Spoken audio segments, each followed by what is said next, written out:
It's workshop time. We're in the month of November 2025. Welcome. This is Rozani. Today I'm working on several projects as I prepare for the upcoming seasons, which is something I always enjoy doing within my realm of papier-mâché.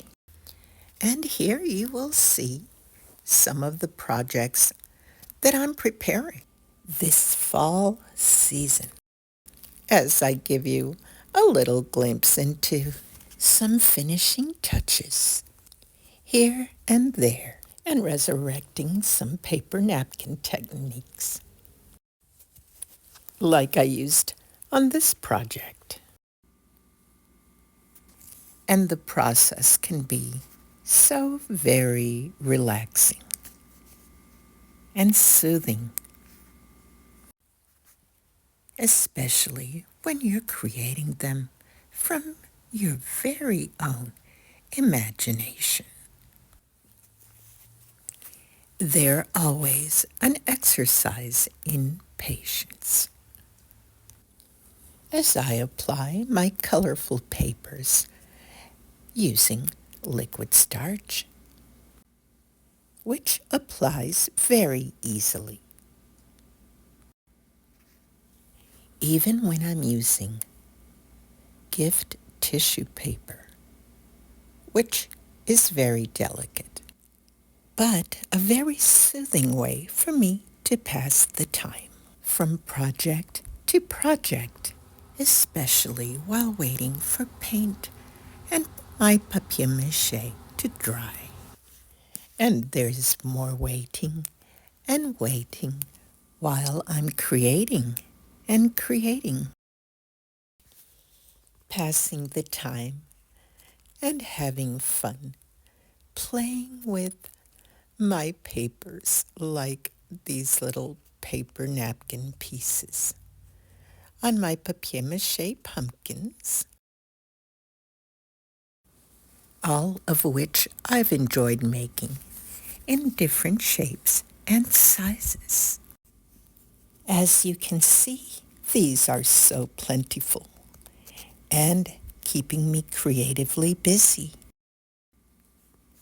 from hour to hour as I wait patiently in between drying times.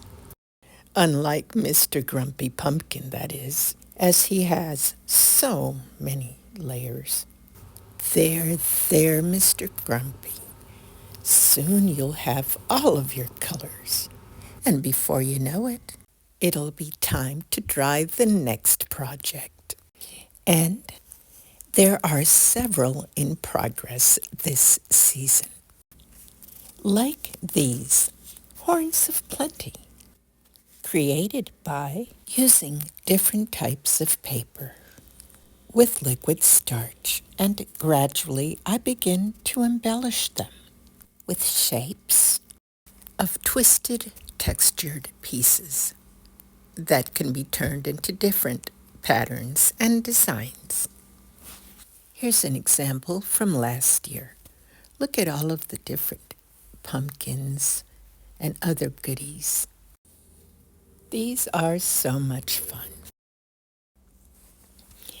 And I love to add textures and designs to them, like this one.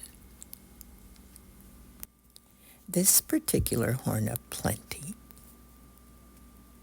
is only 12 inches long, and it will be able to hold an abundance of my mini pumpkins and other delightful pieces like pine needles, mushrooms, pine cones, and leaves. But until then, I continue working on these details, which will include different textures, patterns, along with drawing in some more foliage to be painted. Perhaps you may have seen some of my previous videos where I show you similar techniques using paper and liquid starch.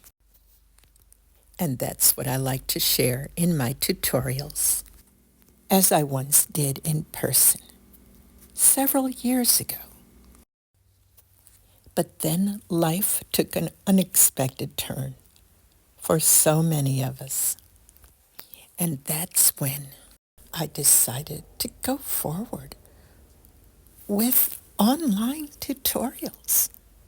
And I continue to offer workshops to help support this channel. And in doing so, I could expand on a variety of topics that you might enjoy. So please do let me know if you have any questions. And here's something else that's new. I want to share with you that I have found a platform where people can work at their own pace. For those who specifically want to learn a new art form and share their progress with me along the way.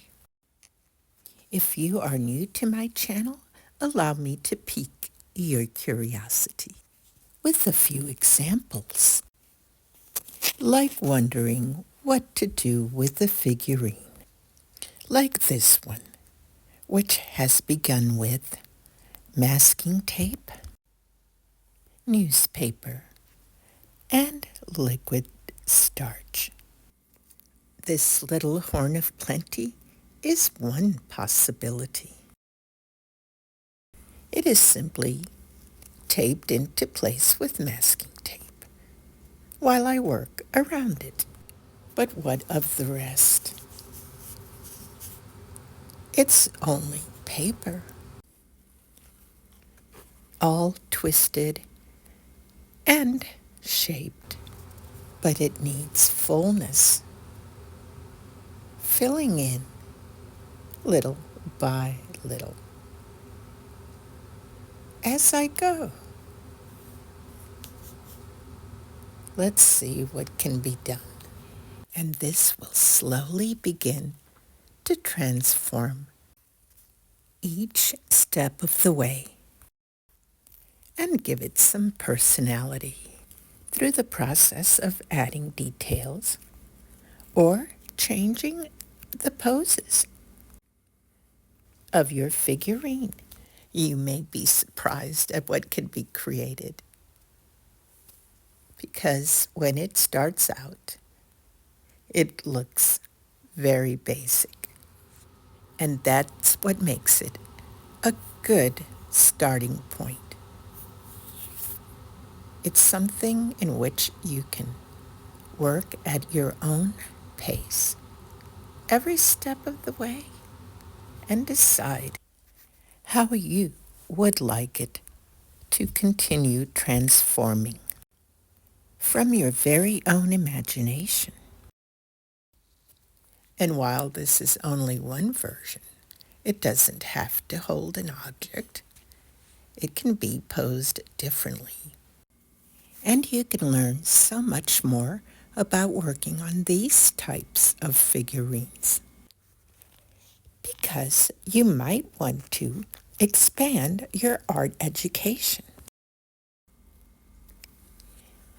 and explore a new pastime or create a new hobby. If you are someone who enjoys working with paper and are willing to try something that you haven't done before, you might enjoy my workshops. And if learning this type of papier-mâché art form is something you'd be interested in, perhaps this would work for you. I would like to add this to each of you who are new to my channel, a regular viewer, or a subscriber, and a friend. I am thankful for all of you who have been with me through my creative journey. And so I wish for all of you a joyful holiday season and a happy Thanksgiving. Bye for now, and I hope to see you next time.